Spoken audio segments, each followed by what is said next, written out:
Sometimes a simple word, phrase, or numerical code can become a symbol for a political standpoint or a rebellion.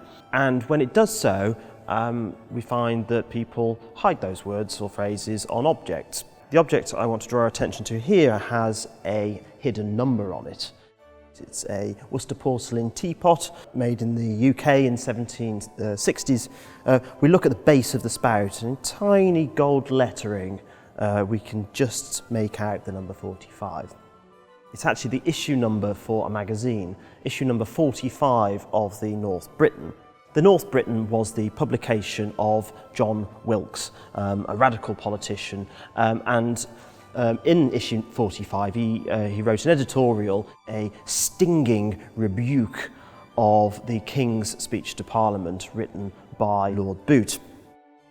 As a result, Wilkes was arrested, but they released him because he was protected by what they called the privilege, immunity from prosecution, because he was an elected MP. What Wilkes did on his release was to reprint the magazine and reissue it, at which point he was arrested again and he was expelled from Parliament, thus losing his immunity from prosecution. Before he could be sentenced, he absconded into exile in France.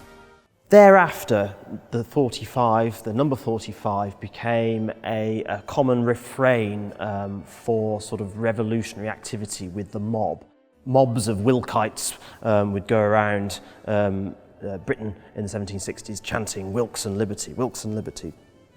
Now, fast forward to the 1768 election. Wilkes, for personal reasons, namely he's poor and he has lots of illegitimate children now in Europe, has a sudden pressing need to return to Britain. However, he knows that he's going to be arrested if he does so.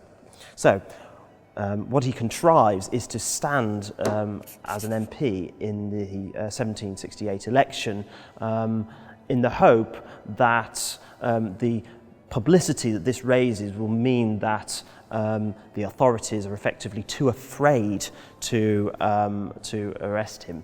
Benjamin Franklin, the US polymath, was staying in London during that chaotic election, and he remarked on a trip to Winchester that every single door, without exception, was painted with the number 45. There's another story about the Austrian ambassador coming into London in a carriage and being stopped by the mob, who dragged him out and forced him to toast Wilkes and Liberty. When he refused, they flipped him upside down and daubed the numbers 4 and 5 on the soles of his shoes.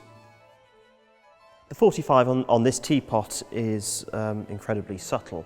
Perhaps it was intended to be as kind of little in-joke for people when they held tea parties. This really is an example of an object where the message is hidden in plain sight. It's there, it's blatant when you know where to look, and it characterises a lot of the objects in this exhibition where the hidden message is not so hidden when you actually have the context and you know what to look for.